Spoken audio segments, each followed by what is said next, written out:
Hello, Sally. You're the author of the chapter on lawyers and Generation Y, the challenges that this presents. What would you say that Generation Y lawyers represent in terms of challenges for law firms? Well, it depends from whose perspective you view the challenges, but if I talk to the people in leadership roles, the challenges they see are, first of all, to keep them. They tend to have quite short time horizons, and if they're not happy, they're ready and willing to move quite quickly. So that raises a challenge for, in effect, getting return on the investment that the firms put into recruiting them and training them. Managing their expectations and some of the tensions that creates in their day-to-day working relationships. I mean, some of the partners I speak to see them as wanting it all, wanting it now, and not prepared to put the effort in. I mean, this is partly the media hype, but it's actually borne out to a degree when you talk to people inside law firms. So there is a grain of truth in these criticisms. Would you say that law firms are deploying the appropriate tactics to respond to the challenge that Generation Y presents? Well, I think a lot of them are now really seeing it as a challenge and are trying. Some of the policies to do with flexible working and work-life balance that were talked about a few years ago, but frankly where there wasn't an awful lot of practical action. I've seen lots of evidence, firms dusting these down and really trying to make them work. I also think that in some ways the leadership and management are trying to do too much of the hard work themselves. So when you talk to the Gen Y lawyers themselves, their big frustration seems to be that nobody actually talks to them and asks them what they think the solutions are. So, you know, there's the sort of classic, what I call the cult of the expert, that the lawyers seem to think they've got to come up with all the solutions on their own. Whereas in fact, if they sat down and talked to each other, they might find that some creative ideas emerge. So I think the answer is yes and no. They're trying, but I don't think many of them would say they've succeeded. So, Sally, you carried out a lot of research to write this chapter. Would you say that anything came out that surprised you? I suppose I started off a little bit of a skeptic, actually, because I'd read all the literature and I half thought that maybe lawyers might be different, that the sort of people who ended up in law firms would not perhaps display some of the wanderlust or some other tendencies associated with Gen Y. What I was surprised about was the consistency of the messages that came out of the research. The other thing that surprised me was I've never really thought about this much beyond the UK and Europe.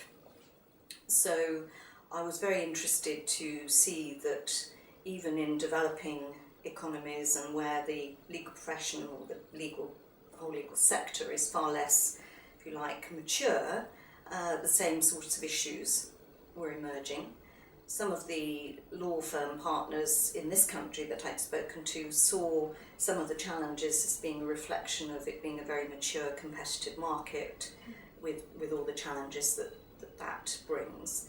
Whereas it does seem to me, or it seemed to me, to be more of a genuinely of a generational shift in attitudes and expectations. So that was a surprise. Sally, your research is comparative, and since you looked at how other business tackle this Generation Y questions, is there anything that other business are doing which would be useful or relevant for the legal sector? Yes, I came across one really interesting idea that I'd love to see if it could be made to work in law firms. A number of blue chip companies, faced with the short time horizons of Gen Y and the fact that they want a lot of life experience before settling down, they've actually introduced the idea that they will facilitate some of their best young employees going off to do work in different companies around the world. In other words, broadening their skill base, broadening their experience, on the basis that they say to them, when you've, in effect, had your fling, come back and talk to us, because we would welcome seeing you again and seeing if there's any relevant opportunities for you. Now that sounds very informal, but actually some of them have built that into their career development program. So in a way it's like a much more extended, big scale version of helping young lawyers get secondments or take sabbaticals. And it would also build on some of the ideas emerging from the alumni networks that many firms are setting up. The proposition is, if you want to leave and have some experience, we will use our network to help you. And in return, we hope and expect that when you are ready to settle down and really engage in building your career as a lawyer in a firm, you'll come back and talk to us first. I think it's a really interesting idea. Sally, what would be your main piece of advice if you had to advise the law firms on managing Generation Y generally? Talk to them, ask them, trust them, share the challenge, and try and come up with some sensible solutions. That's a part of it. The other thing I would say is a bit of a mindset thing, which I suspect that the psychologists amongst us would have something to say about. I really do think that lawyers need to be a little bit more innovative and brave, take a few more risks here, because I can see there's some nodding heads. Because I think the answers here will require them to be a bit more flexible, to risk, dare I say, annoying clients from time to time. They will need to engage with their clients and challenge some of the clients' expectations about what is doable and sensible and necessary in order to get the job done. And that may be quite a tall order. But then many law firms claim to be very innovative and brave when it comes to serving their clients' needs, so perhaps it's simply a question of transferring some of that sort of experience and intention onto their own business, really.